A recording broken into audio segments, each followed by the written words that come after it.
Welcome to your first yoga sequence, Baylor Bears. I'm excited to be here with you today. It's an online course, so we will be doing videos like this throughout the semester. So we're going to start, just go ahead and jump right in, and we're going to start an easy pose. Easy pose is crisscross applesauce like you learned when you were in elementary school. I like to sit on a block. You can sit on a block or you can sit on a blanket just because it elevates me and helps my knees go a little bit lower than my pelvis. I have tight hips, so I've always been a runner and I have really tight hips. So if easy pose is not easy for you, go ahead and sit on a blanket or a bolster or block. Blocks are important for this practice. If you don't have two blocks, that's fine. Use books or a backpack. All that tools do in a yoga practice is help bring the earth closer to you. So if you're not very flexible and you need the different levels of the blocks, you get you some blocks or a blanket or bolster or backpack or books to help you with your practice. Tools are there to help you deepen your practice. Blankets are there, and bolsters are like pillows, are there to help you just make you more relaxed and can deepen a stretch a lot of times. So today we're going to start just like we are in easy pose. Sit up, head over heart over pelvis. You'll hear that a lot from me through this semester. You always want to align yourself with your head over your heart, over your pelvis. So we're not sitting like this. We catch ourselves a lot of times sitting like this and we're crunched over doing either a phone or a laptop. So we need to make sure we open up our shoulders, make sure they're down away from your ears. So go ahead and bring your shoulders up to your ears and then roll them back. So a lot of times when we do yoga poses, we're kind of stiff and nervous about a pose, and we have our shoulders in our ears. So just make sure they're down away from your ears. And go ahead and just sit just how you would, but head over heart over pelvis. Hands can be on your knees, they can be in your lap, however you want them. And go ahead and shut down your eyes. So we're just going to shut down your eyes. I always like to begin the practice with just kind of just relaxing and getting into our breath. So when you take your breath, you need to breathe all the way to your stomach. A lot of times we breathe from our chest up, and that's the fight or flight. So we want to make sure your breath goes all the way down to your belly, opening up like a balloon on the inhale, and on the exhale, deflating that balloon. So go ahead and shut down your eyes, shoulders down away from your ears. And just breathe normal today. Today's our first practice, just breathing normal full breaths. In and out through your nose.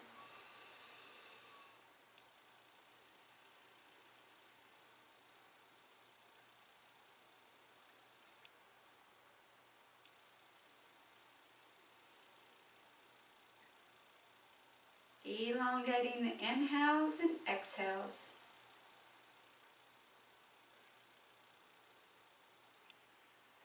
Maybe you can place one hand on your belly and one hand on your heart.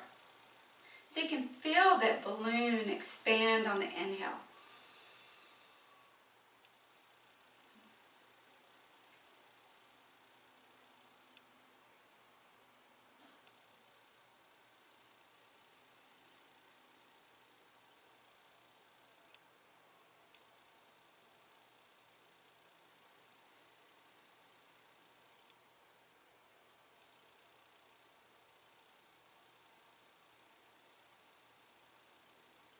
Good. And keeping your eyes closed, go ahead and place your hands down where they're comfortable. And just make sure you're comfortable, but again, aligned in head over heart over pelvis. Opening up those lungs. So a lot of times when we're sitting crouched over, our lung can't get the full effect and full breath in. So opening up that chest and those lungs. So my goal for you for this class is to help you understand the yoga terms and yoga poses. So when you do want to go to a yoga studio, you can go without any hesitation because you'll know what's going on. So in a yoga class, they often ask you to set your intention for that practice that day. So go ahead and set your intention for today's practice. It might just be to let go what happened before today's practice or what you have to-do list afterwards, and just be in the moment and be present. So I offer you up an intention of just being present.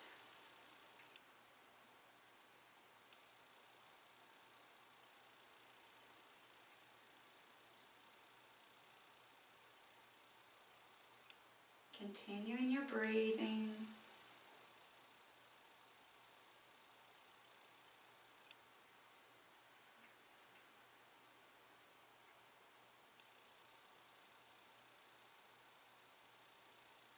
Go ahead and flutter your eyes open. We're going to start with our neck. We're going to draw circles with our nose. They can be little circles. They can be big circles. Whatever feels good to your neck. Drawing circles with your nose.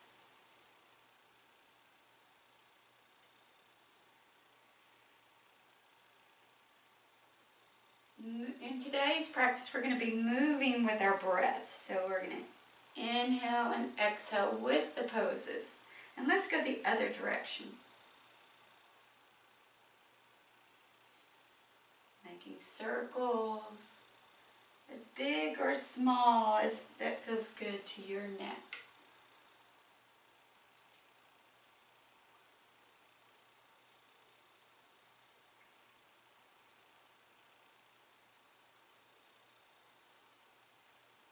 Good. One more time around. And then come back up to centered. All right, bring those hands up to the sky. Really pull those fingers up. Gaze is towards your fingers. Exhale. Rain them down. Chin to chest. Inhale, bring those hands up. And exhale, rain those fingers down. Chin to chest. Inhale, bring those hands up. Exhale, rain those fingers down. Good. Interlace those fingers behind your back. Try to touch the heels of your hands together. Open up that chest. Good. Open up. Draw a line with your nose to the ceiling and to your chest. Inhale, draw a line up. Exhale, chin to chest. Inhale, line up to the ceiling. Exhale, chin to chest. Good. So now let's bring those hands that are interlaced, bring them over to your right side. You can keep them interlaced or you can grab that wrist. Take that right ear to right shoulder. So you're not bringing that shoulder up. Keep it down and bring that ear to your shoulder. And kind of play around with your neck. You should be feeling it right here in the side of your neck. Play around with your neck.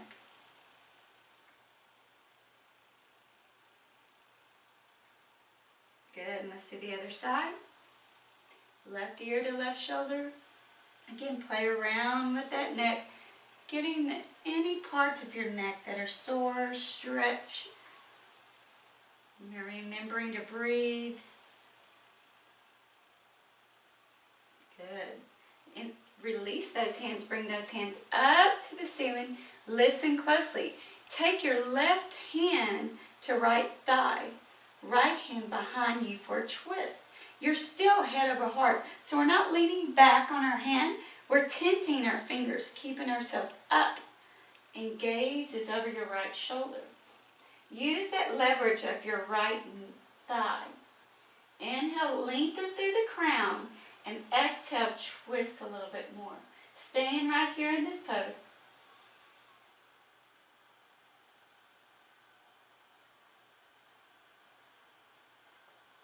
Good, and release. Bring those hands up to the sky. And let's do the other side. Right hand on left thigh. Tent those fingers behind you. Inhale, lift from the crown of your head. Exhale, twist a little bit more. Stay in this pose.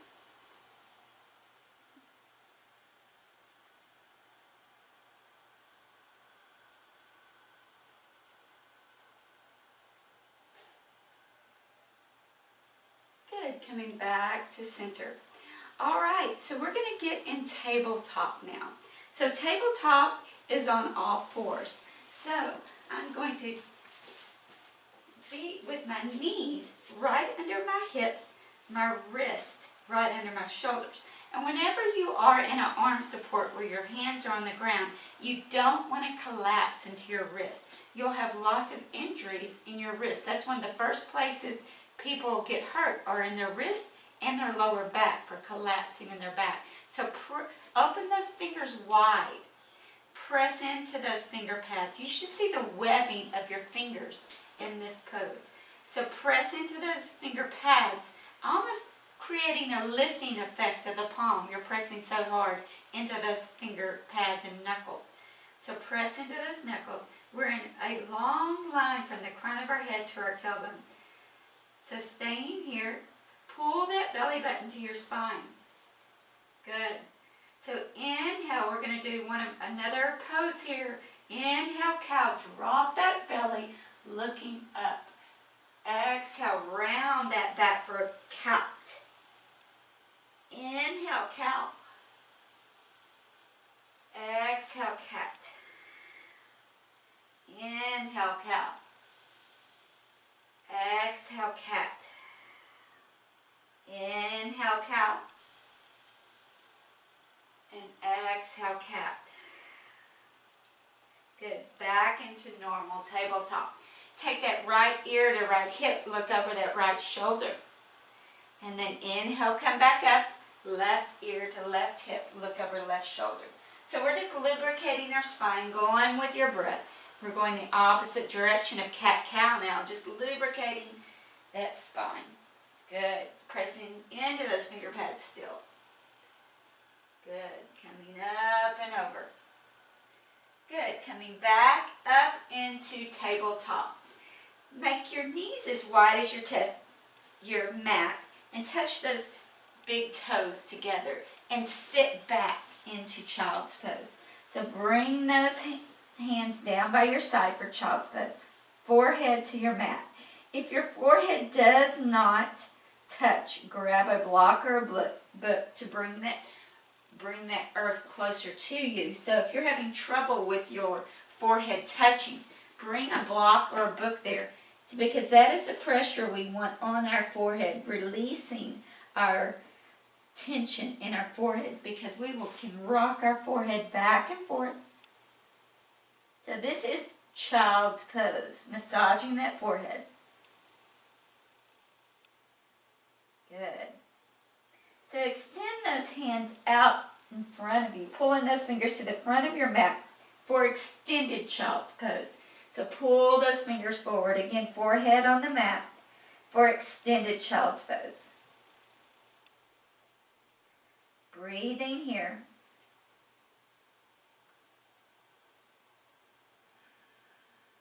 And let's do 2 cleansing breaths here. We're going to inhale through our nose and exhale through our mouth, saying ha. So inhale through your nose and exhale through your mouth. Inhale through your nose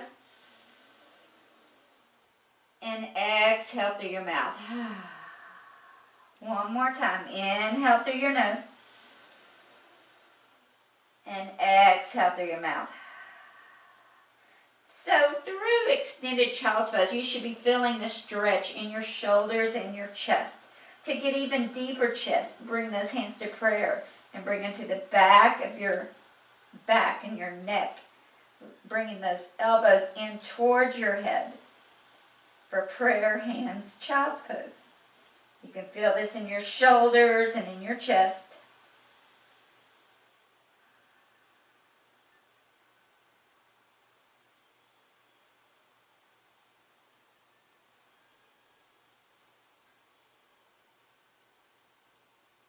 Good, and bring those hands back down. Walk those hands back under your shoulders. So spread those fingers wide again. And we're going to do thread the needle. So when thread the needle, I'm going to lift my left hand up high. And exhale, thread the needle under my right arm, pulling those fingers away from me. That right hand can stay right here under your shoulder, or it can come to the top of your mat for a deeper stretch. Or it can bind behind your back, opening up your chest even more, grabbing that left thigh. So whatever feels good here, a bind behind your back, grabbing your thigh, stretching your hands straight in front of you, or just set it here right under your shoulder, whichever feels good to you for thread the needle. So your cheek and your ear are on the ground here, your left cheek and ear. All right, if you have a bind over your hands extended out, bring it back under your shoulder. Press up with your right hand, bringing that left hand to the sky and bringing that left hand back. Now let's do the other side. Right hand to the sky. Thread the needle. Turn your right ear and right cheek onto the mat. Pull those right fingers towards the wall. Again, that hand can stay there right under your shoulder, or it can extend to the top of the mat, or you can bind behind the back, opening up your chest even more. Staying here.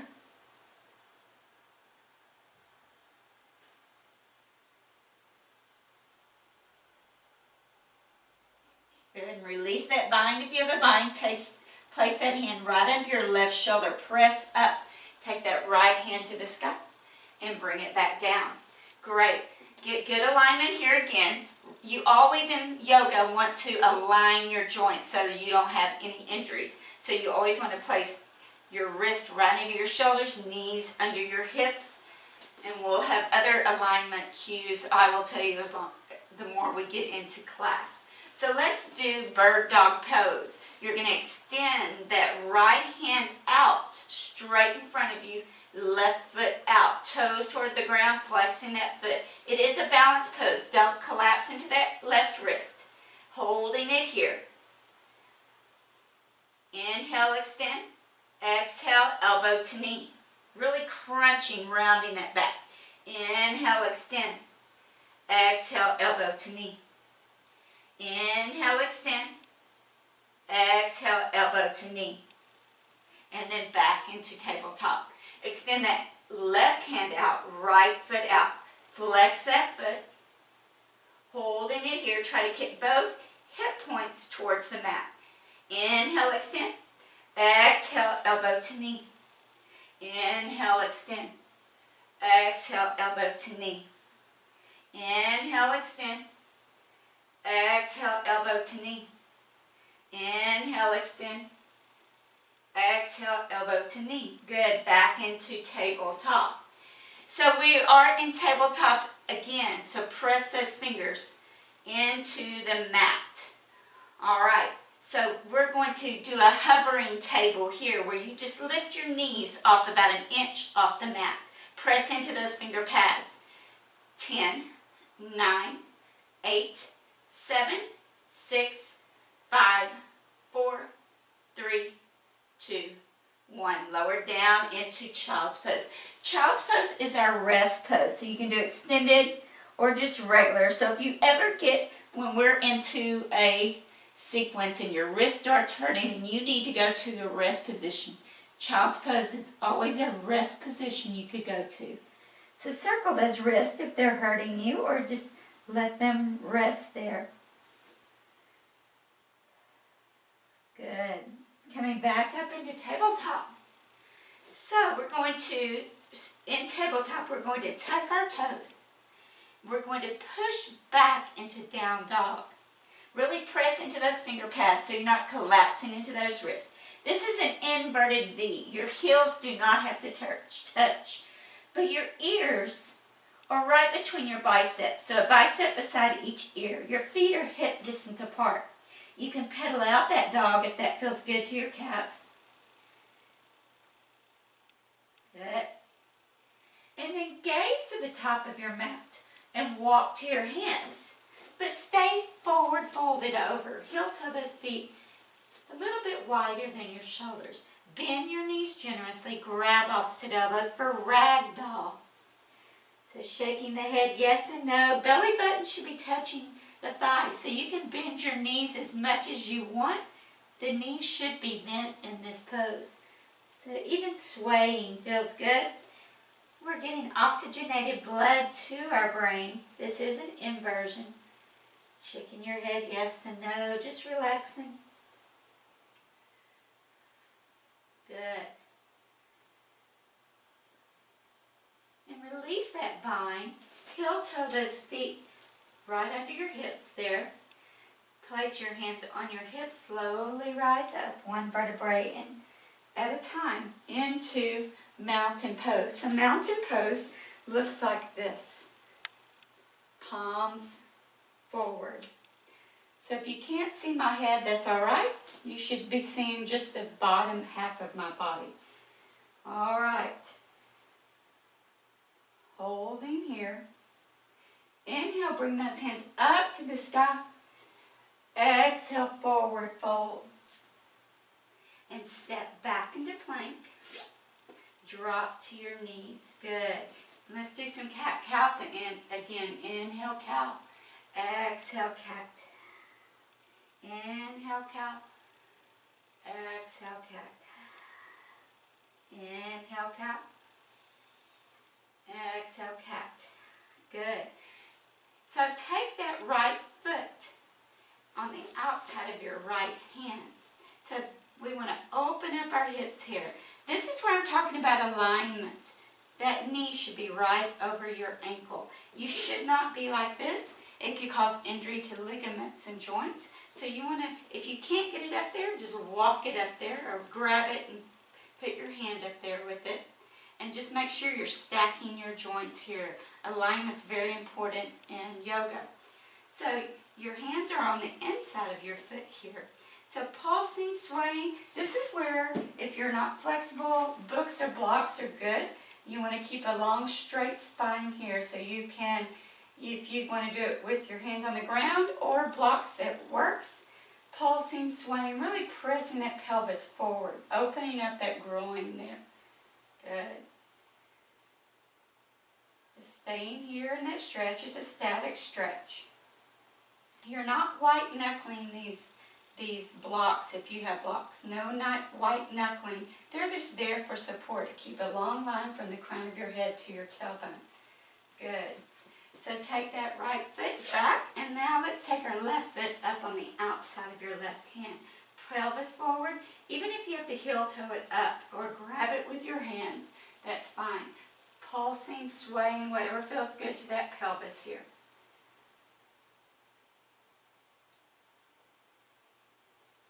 Just a static stretch.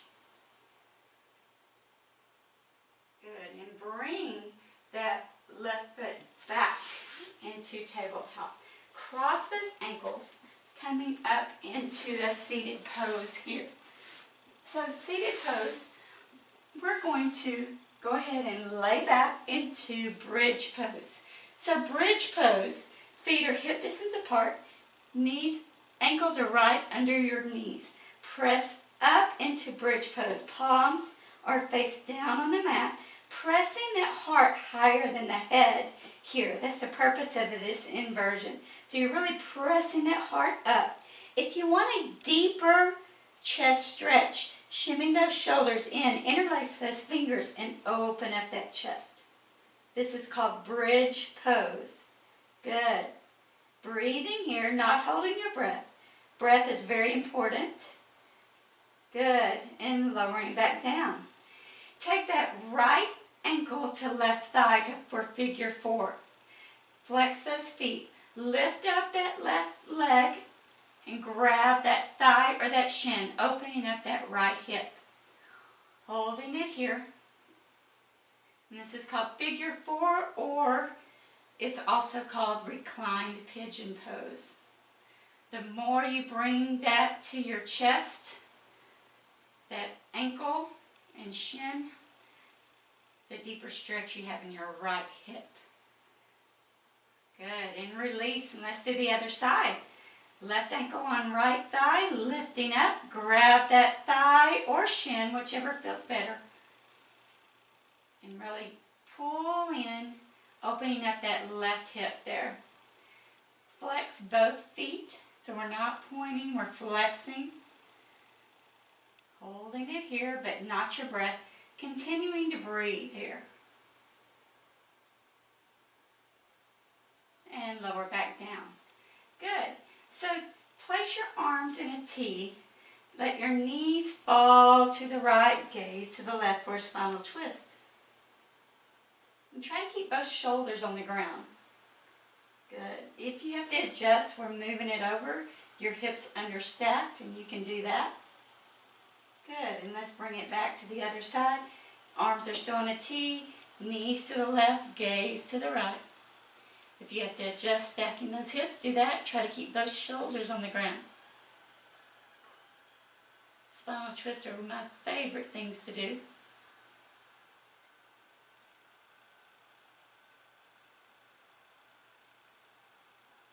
Great. Coming back up to center. Good. Extend those legs out long. Point and flex those feet. Bring those hands down. Point and flex. Circle those ankles. Let those feet fall where they may fall. Palms can be palms up or however you want to be. Now a lot of people, this is called final resting pose. A lot of people, this hurts their back. So if you need to bend your knees and do that, that's fine. You also have the option to place a blanket under your knees or your neck. And just go ahead and relax. Let's do 2 more cleansing breaths here. Inhale through your nose. And exhale through your mouth. Inhale through your nose. And exhale through your mouth. Good. So now just stay in your final resting pose, also called Shavasana, for 3 to 5 to 10 minutes or longer if you like. And let the nutrients of today's practice just soak into your body and take this time for a little bit of quietness and relaxation.